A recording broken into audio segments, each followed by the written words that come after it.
Hi everyone, it's Sintang Mayumi. I hope everybody is having a good day. I have birthday card tutorial for today's video. I made this card for my mother-in-law's birthday in the beginning of the month. The stamp set I use is from Honeybee Stamps called Piece of Cake. I mounted all the images that I'm going to use on a clear box. I thought this way is faster than using my Misty stamping tool, and I'm using scraps of watercolor papers here so the stamping box will do the work easier. The ink I'm using for stamping is Junakei Black Amalgam ink. I love this black ink because you can use it on multiple coloring mediums. I'm also stamping the images multiple times so I can make more than one card. I'm only showing you one on this video, but I made 4 cards from out of the images that I stamped and colored. I used my black Sharpie pen to go over the lines that didn't stamp good.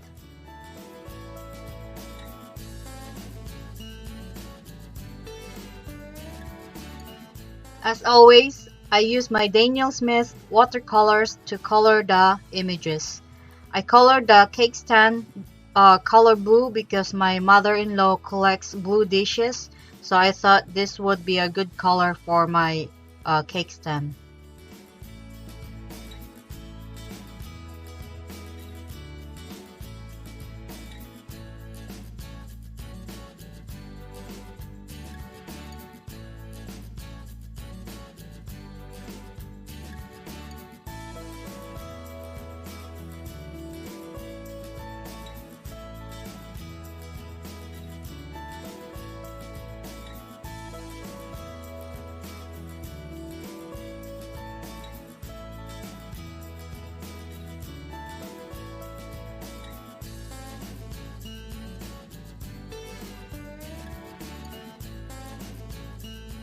I didn't like the way I colored the first flower, so I'm coloring another one using my Zig marker.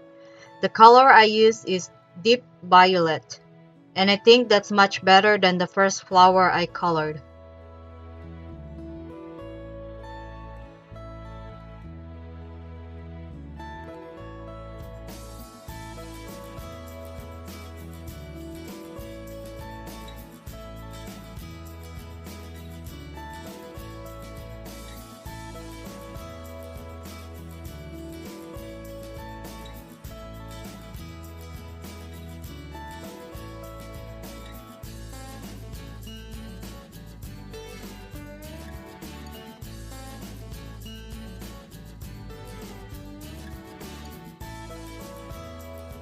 After the coloring is done, I will fussy cut them all with my Fiskars Soft Touch scissor. This stamp set has coordinating dies, but I don't have it. When I buy stamps, if I know that I can fussy cut the image, then I don't have to buy the coordinating dies. It's good to have the coordinating dies sometimes, but I save my money for the intricate stamps that I like.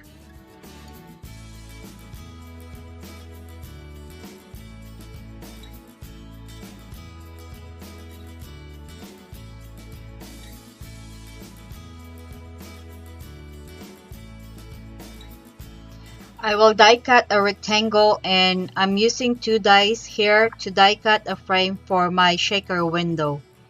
I'm using Junakei or Gina Marie Designs double pierce rectangle in and out rectangle die set. That's a long one.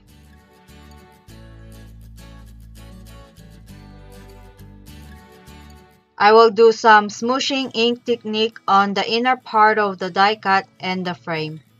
The ink I'm using is Wilted Violet, Peacock Feathers, and Pink Raspberry Distress Oxide inks. I'm using clear plastic that I have in my craft space. You can also use clear plastic packaging from your stamps. This clear plastic that I'm using is plastic that I laminated using my laminating machine. Just use laminating pouches and run it through your laminating machine without paper or anything in it. What I'm doing here is I'm putting some ink on the clear plastic spray it with water, and then smoosh it on the paper. I'm using watercolor paper so it will absorb more water, and then wipe the plastic so I can use it again with another color.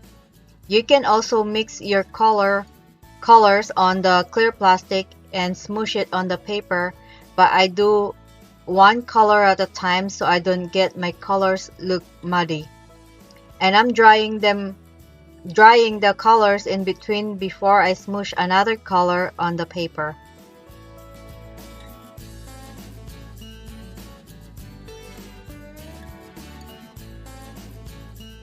After I'm done with the smooshing part, I move on to the next step. I will temporarily adhere my frame on the card base with washi tape so I can adhere the inner rectangle in the middle. After I adhere the inner part of the frame, I will adhere my clear plastic on the back of the frame. This clear plastic is the same one that I use for smooshing colors on the paper. It has double purpose today. And of course, I did wipe it with damp absorber really well before I adhere it on the frame.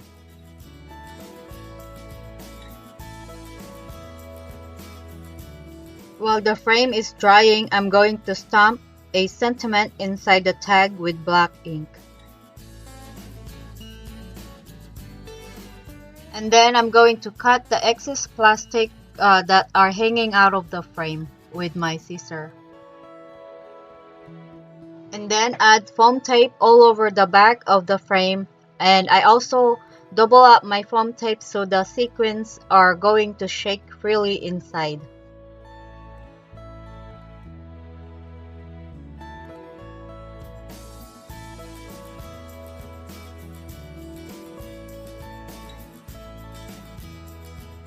Before I remove the release paper, I will run my powder tool on the sides of the foam tape so the sequins won't stick to the sides. I did use pink and blue sequins from my stash, and I also added pink seed beads. And then I removed the release paper from the foam tape and adhere it on top of the sequins. And I tried to line it up perfectly on the card base so it doesn't look wonky.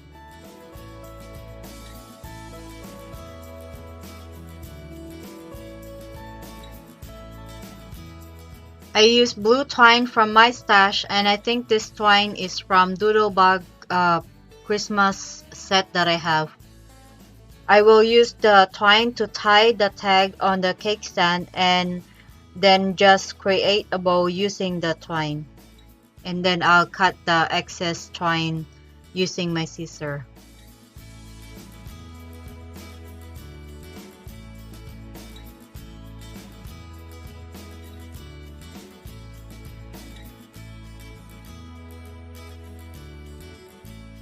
And now I can adhere all my images on top of the shaker. I use double-sided tape because I don't want the glue getting on the plastic, and it's less messy this way for me.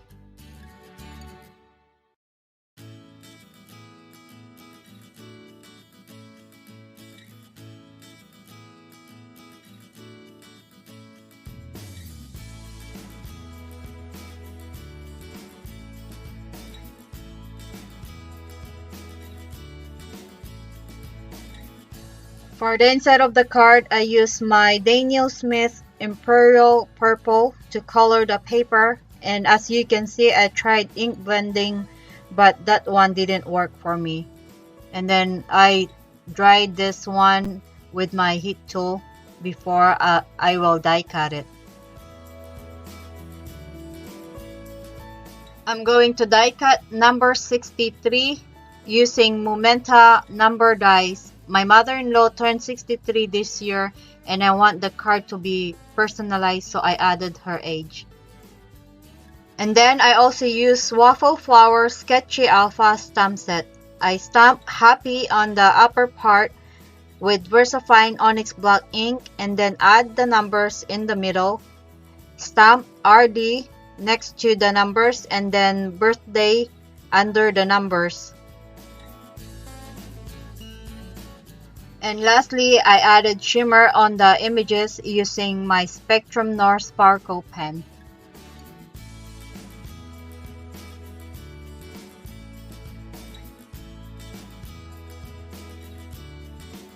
And my birthday card is finished. My mother-in-law loved this card and I'm glad she liked it. I hope you like today's card also and get inspired. As always, thank you so much for watching and I will see you all in the next one. Bye bye.